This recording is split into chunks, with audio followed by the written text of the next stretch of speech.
সম্পদশীল ব্যক্তিসকলৰ বাবে ধনী ব্যক্তিসকলৰ বাবে আৰ্থিক ইবাদত জৰুৰী। ইবাদত দুই প্ৰকাৰ, শাৰীৰিক ইবাদত আৰু আৰ্থিক ইবাদত। শাৰীৰিক ইবাদত সৰ্বস্তৰৰ মুছলমানসকলৰ বাবে জৰুৰী।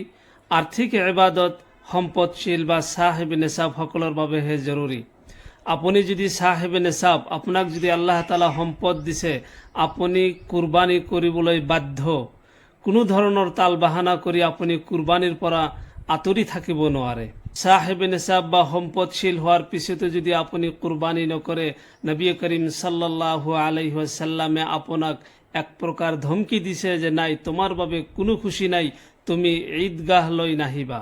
হযরত আবু হুরায়রা রাদিয়াল্লাহু তাআলা আনহুৱে বৰ্ণনা কৰিছে, রাসূলুল্লাহ সাল্লাল্লাহু আলাইহি ওয়াসাল্লামে কৈছে, মান কানা লাহু সাআতুন ওয়া লাম ইউযাহি ফালা ইয়াকরাবান্না মুসাল্লানা।